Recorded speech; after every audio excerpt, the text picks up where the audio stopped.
Здравейте, приятели!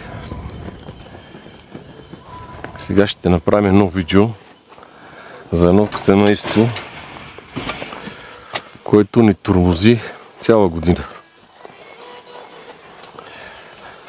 Цяла година ни тормози и не иска да изчезне. Слабичко е, но работи. Ето го. Когато му слагах лентите, напълнихме му хранилката с мед и вода. И ето сега тук ще ви покажа историята му. На 11.05 нямаше майка. Предадено е една рамка с маточници и една рамка с пил. На 01.06 още няма майка. Предадена една рамка с яйца. На 5.06 не е гледан. На 13.06 е сложено 3 броя маточници.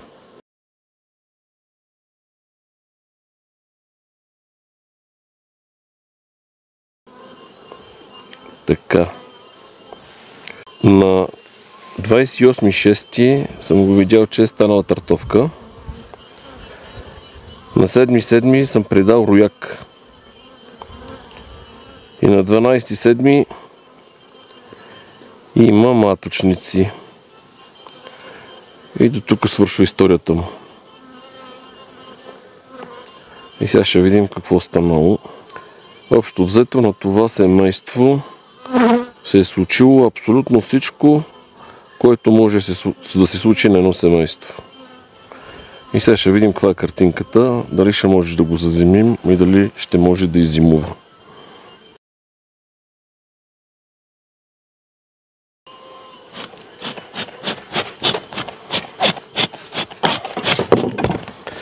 Така, както казах, на това семейство му се случи абсолютно всичко, което може да се случи на едно семейство.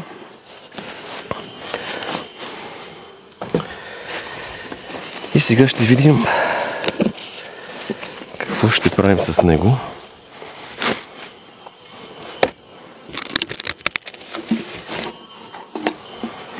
Да видим как се вижда сега. Малко ще свалим надолу. Да може да виждате по-хубаво. Да, мисля, че това е достатъчно. Така.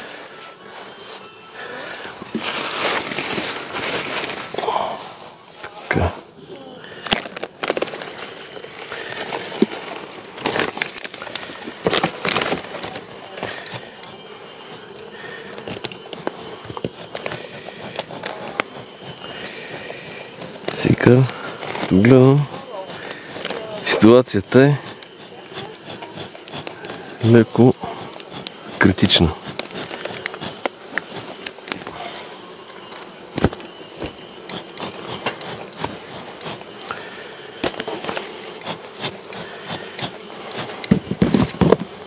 Това е приградната дъска. 1, 2, 3, 4, 5, 6 рамки.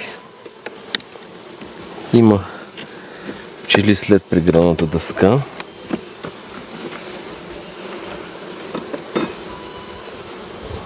Това сигурно са рамките от рояка. Даже има и нанесен нектар.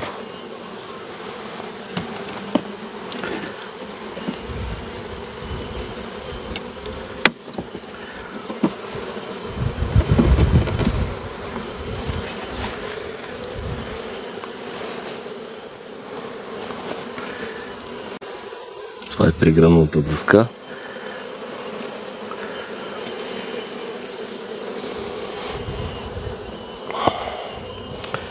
Това тук е нектар. Ето даже да съм сигурен, че лъска нектара. Да, май се вижда. Нектарче. Това перга. Така, това тежи.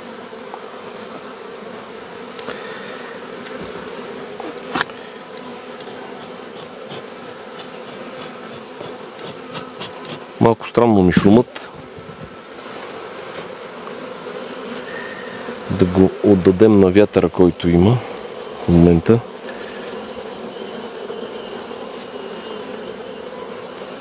Има пило. Само да не изпусна пак рамката, като миналия път. Ето даже има и вътре яйца. Разнородно пило има.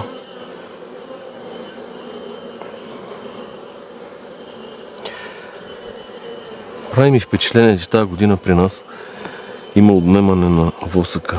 Ето. Това си е била хубава рамка. И поради някаква причина е така в някои от краищата има отнемане от восък. Ето тук се освободи пилото. Може би така на слънцето да се вижда по-хубаво. Така, спокойни са. Стори ми се, че шумът. Ето от тази страна. Значи в края на краищата на тартовката, която съм предал рояк, тази тартовка с предадения рояк е пуснала маточници. Аз това семейство си го бях отписал. Нещо ушки ми излезна от зимата хубаво, ама на 11 май съм забелязал, че няма майка. Аз пролетно време си ги правя прегледите. Опа, това е роевата пита, роевата рамка. Е така, на такива рамки си харесва да си снасят и това си му. И правят тук някакви гъми да се крият. Това е само оставена рамка в капана и нищо повече. И сега това трябва да го изместя някъде назад, за да не... то цялото семейство за изместване. Значи това са били рамките на рояк. И тази мисълта ми беше, че забелязал съм, че е бил на 11.5 е бил станал без майка и на 28.06 съм го забелязал, че е станал тартовка. И на 7.7 е предаден рояк. Като рояка много добре си спомням, че тъй като това семейство си го бях отписал на 100%, не че сега е нещо много сериозна работата, но да бях го отписал на 100% това семейство и му предадах най-лекия рояк, тъй като не мога да ги отварям рояци, да ги гледам какви са предварително, защото трябва да ги оставя на ето отпред пред кошера. Оставям съндъка с рояците.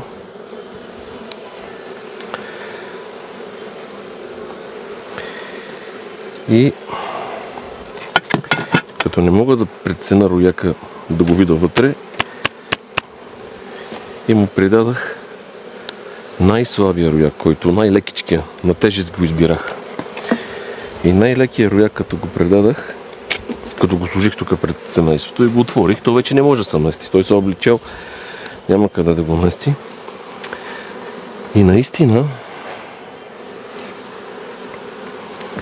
наистина рояка беше супер слаб. Супер малък.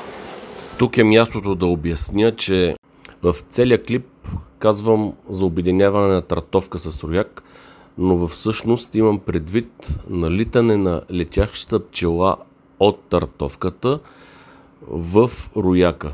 Направих го последния начин. Взех целия кошер с тартовъчното семейство, на негово място сложих нов съндък.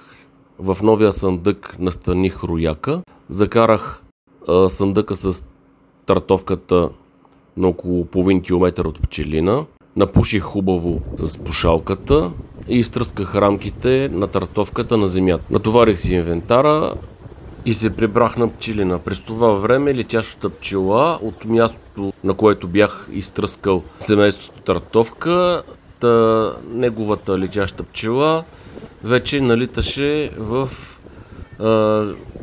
съндъка, в който бях настанил рояка. Тъй като пчелите бяха опушени хубаво, се предполага, че са се насмукали с нектар от кошера, се приемаха с ухото от пчелите на рояка, тъй като носиха нектар. Нямаше никакви избивания, никакви конфликти на входа. Така, на пръв поглед, рояка прие летящите пчели от тартовката. А тези пчели, които са проблемни, се предполага, че те са тежки, не могат да летат. Тези, които са започнали да снасят яйца и не могат да летат, те оставят на местото, на което съм изтръскал тартовката и загиват.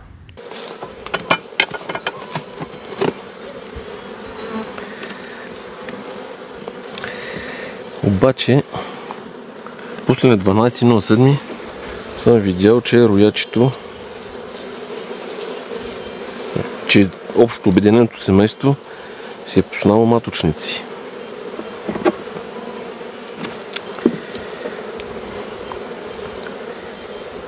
И какво да правя сега? Това става за някаква крайна рамка да го сложа. Проблема е, че точно на тези рамки, които не трябва, майката на тях е снасила на дивия градеж. И сега трябва да им осигуря някакъв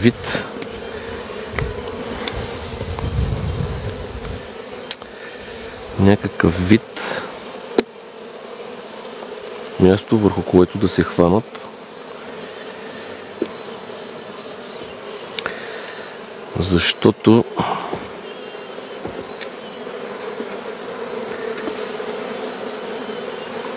да, реших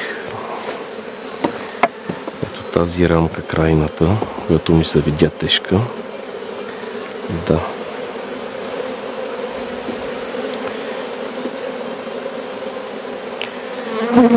Ще я сложа ето от тази страна също и нея.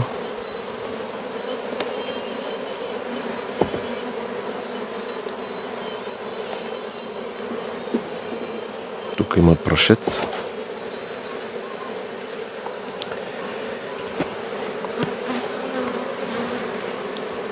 И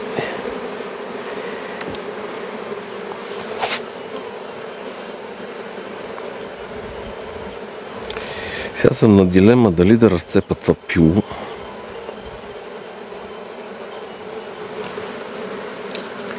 Пак ще ги прегледам рамките. Тая половинка.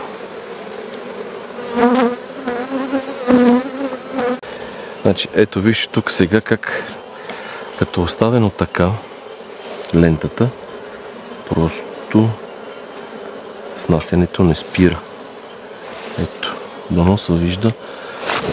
Тук има яйца. Тук има яйца.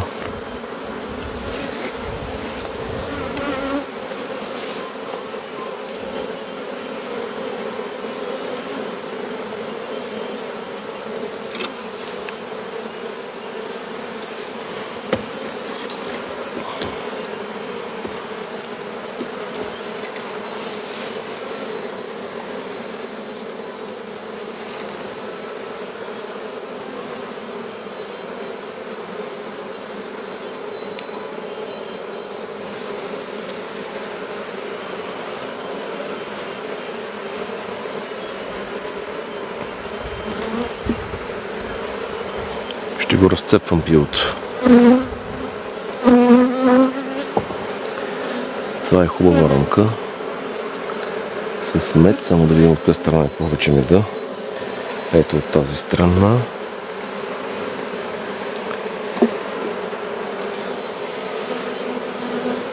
Тази рамка е махам.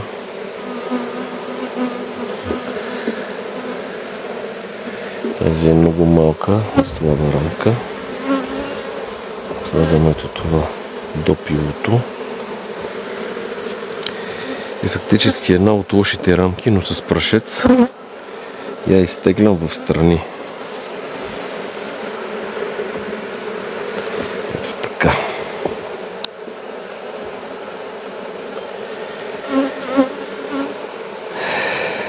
И сега какво стана?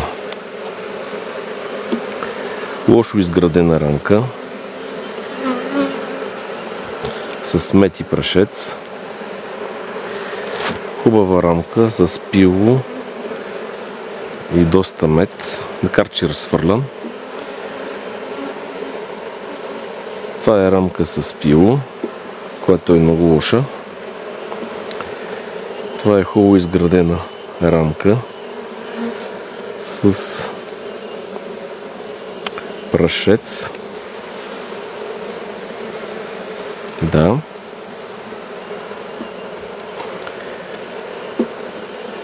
Това е рамка с пило, което е много лоша. И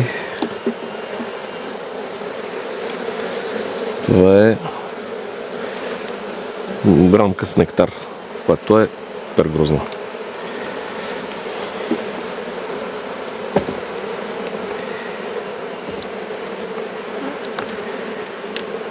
Нище да ни остави този кошер.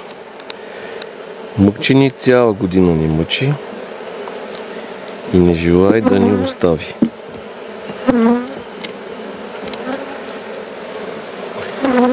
Такива инати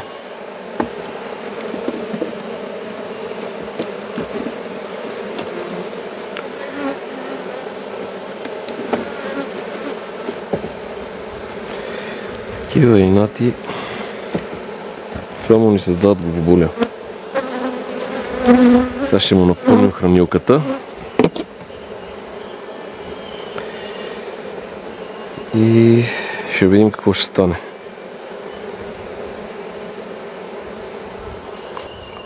Да ви кажа, много ми се иска да оцелее. Това е кошера с най-дълго досие на нашия пчелин.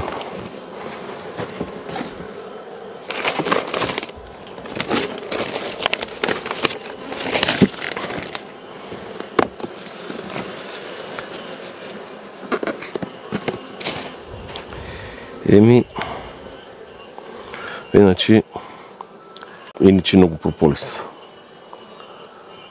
Яката работа.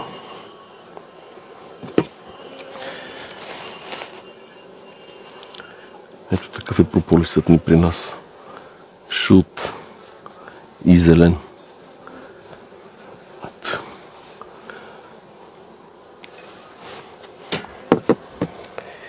Може би и за това ни се получава толкова хубаво при мамката.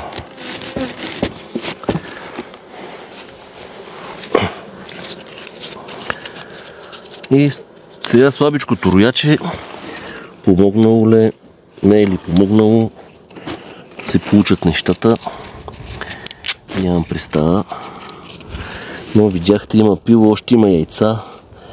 Сега сме 3 септември. Все още има яйца.